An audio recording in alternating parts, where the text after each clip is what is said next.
You know, when we think about pirates, we usually get this image straight from the movies, right? Swashbuckling adventurers on some chaotic quest for gold. But what if I told you the real story was way more complex and honestly a lot more modern than we give it credit for? So let's pull back that Hollywood curtain and really look at who these people were. Go on, just for a second, picture a pirate. What pops into your head? I'm willing to bet it's a guy, probably got a big scraggly beard, maybe an eye patch, a parrot, and he's almost definitely white. That's the image we've been fed for generations. But, as we're about to find out, that picture is missing some of the most fascinating parts of the real story. All right, so first up, and this might be the biggest myth we need to bust, is this idea of the all-white pirate crew. The decks of those ships, which some people actually called floating commonwealths, were anything but uniform. In fact, they had a level of diversity that you just didn't see anywhere else in the 18th century world. Just look at this number, 30%. During the golden age of piracy, historians think that on a lot of ships, as many as 1 out of every 3 crew members was black. 30%.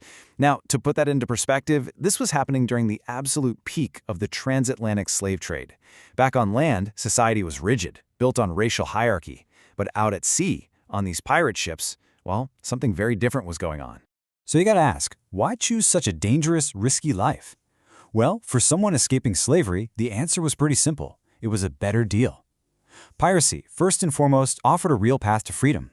It also meant you got a share of the treasure. Actual pay for your work. And maybe the most incredible part? It gave you a voice. On many of these ships, the entire crew could vote for their own leaders. That kind of democracy was just unthinkable back in so-called civilized society. And really, it all boiled down to this one simple, pragmatic idea. When your ship is in the middle of a storm, or you're about to be in a battle, you don't care about the color of someone's skin. You care if they can tie a knot, fire a cannon, or handle a sword. Now, was it some kind of perfect utopia? No, of course not. Leadership was still often white, but it was a kind of meritocracy born out of pure necessity. And we're not just talking about anonymous faces in the crowd here. We have stories. Take the legend of Black Caesar. He was said to be a formerly enslaved man, famous for his sheer strength and intelligence, who not only escaped to a life of piracy, but rose to become a trusted lieutenant to one of the most feared pirates of all time, Blackbeard himself. His story is just this incredible example of what was possible out there. Okay, so we've talked about race, but what about gender? The old superstition among sailors was crystal clear. Having a woman on board a ship was just terrible luck. But was that really the whole story? So on one hand, you had the official rule. It was literally written into the pirate code on many ships. No women allowed. They were seen as a distraction, a source of fights, and just plain bad juju. But then you have reality. And the reality is that a few unbelievably determined women looked at that rule and said, nope, they defied it, usually by hiding who they really were. And when you talk about exceptions, 2 names always come up, Anne Bonny and Mary Read. Anne Bonny apparently didn't even bother to hide who she was, she just fought right out in the open with the rest of the crew. Mary Read, though, she lived as a man for years and by all accounts was one of the toughest fighters on the ship. Now, their careers didn't last long, both were eventually caught, but their stories are proof that women did, in fact, sail under the skull and crossbones.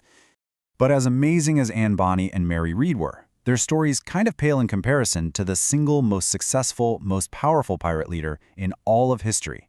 And here's the thing you won't see in the movies. It wasn't Blackbeard, it wasn't Calico Jack, it was a woman. Her name was Zheng Yi Sao, sometimes called Madam Chang.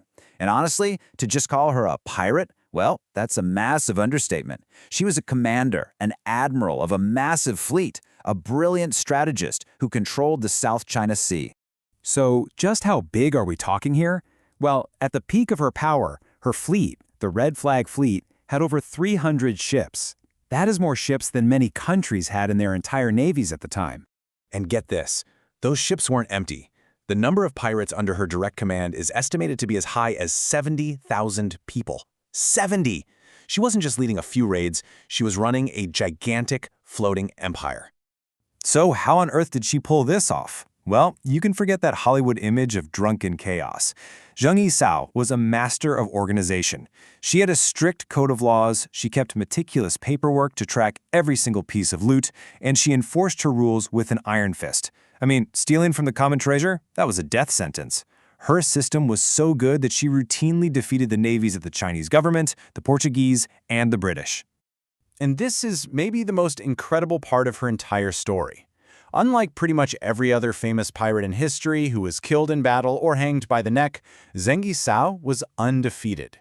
She was so powerful, the government finally realized they couldn't stop her, so they offered her a deal. She negotiated a full pardon for herself and her entire crew, retired from the pirate business, and got to keep all her money. She won. She just won. So after all of that, let's circle back and do one final reality check. How does the pirate we think we know, the movie pirate, really stack up against the historical record we've just been looking at?